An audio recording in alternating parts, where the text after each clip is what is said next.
Today's video we start with a hydration chart. Am I hydrated? Aim for clear urine at least 10 times a day. Eat a diet rich in fresh fruits and vegetables. Drink a quart of water before meals. Thank you. A good low-fat vegan banana smoothie for the win. About 2,000 calories for breakfast. Quick question. How do I use my power meter?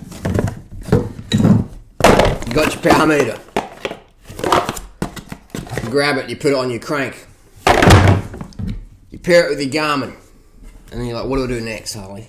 What do I do next, during Ryder? A good book to read. I'm not sponsored by any products, or I'm not sponsored by Strava. I'm not sponsored by Stages. I'm not sponsored by this guy. I'm not sponsored by Garmin. This is all stuff I buy with my own coin just to help the everyday cyclist, because I can relate to where you were. I wish I had this information back when I started. That's a good book to get. Get the latest edition. It's pretty easy to read. It's got some great things. Some of the stuff I'll sort of flick through, skip through, but it just gives you an idea.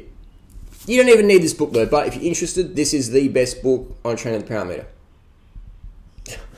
Again, not sponsored, but I think it's a great book. What do I do? How do I use my power meter? I've got power meter on every single bike I own now, except for the shopping bike. But then again, my shopping bike can be my race bike. Well, how do I use the power meter? Cutting to the chase. The power meter is the most effective tool for pacing. All right, cycling is an endurance sport. Pacing is key. In any event lasting longer than 30 seconds, pacing is key. So you're going to go up your local climb, right?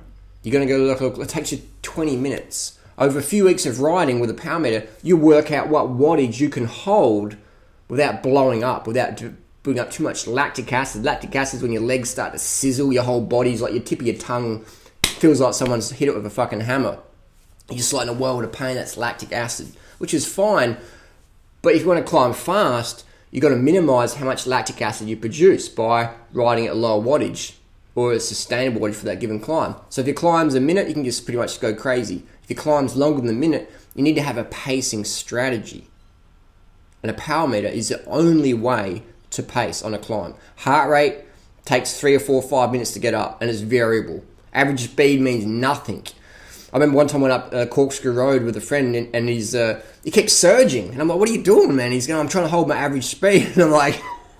So he was going slow on the flat bits and then sprinting up the steep bits. And he's just putting so much lactic into his muscles, he almost had to get off his bike and walk. And I'm like, that's not how you climb, man. You want to have an even wattage the whole way up the climb. An even wattage. It's like, oh, I guess that makes sense. I said, yeah, get average speed off your Garmin, put power on it, and get a power meter.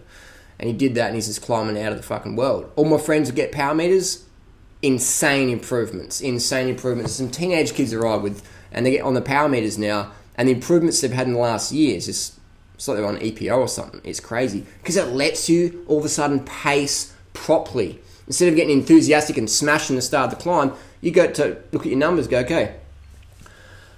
An easy way to do it. If you're not in good shape at the moment, climb at 1 to 3 watts per kilo. So let's say you're 50 kilos.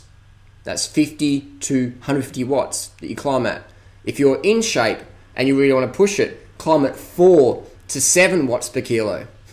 And then you'll quickly work out what your watts per kilo is.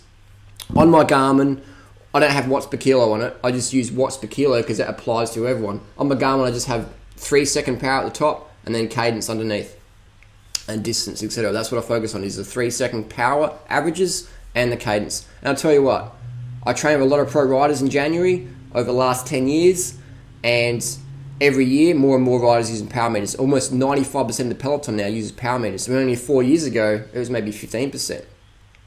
Because it's just such a powerful tool. It lets you know if you're overtraining. Because if you go out to go do a hard ride and you can't hit your wattages, you need more rest, or you need more water, sugar, sleep, etc., or all of the above. So how to use a power meter is basically, it's a pacing tool. That's all it is, pretty much. It's something you can pace against. Nothing else Heart rate, speed, nothing else matters.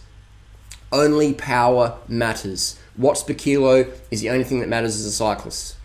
So use watts per kilo to get your numbers to start with, and then you work out what watts you can hold on a certain climb. So if you're not in that good a shape, or if you're new, climb at 1 to 3 watts per kilo. Do the math.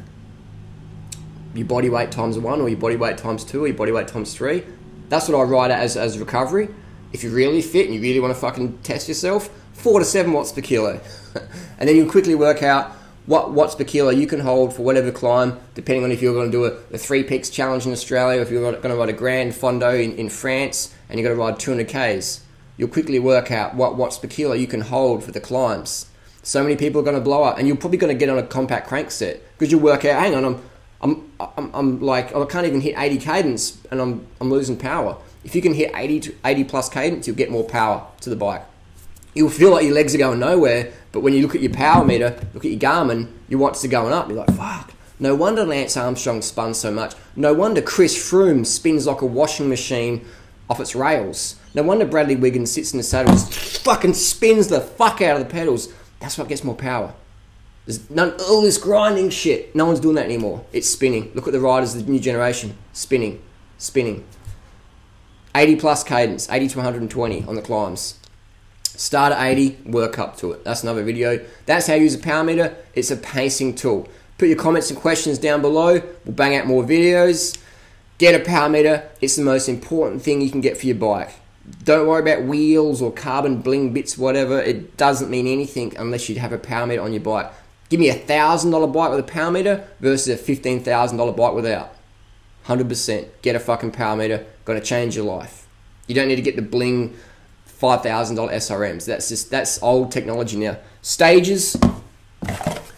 These guys are going to bankrupt the power fucking meter industry. Stages and Power Tap. That's the only 2 power meters you need. If you already got SRM or Quark, that's fine. That's awesome.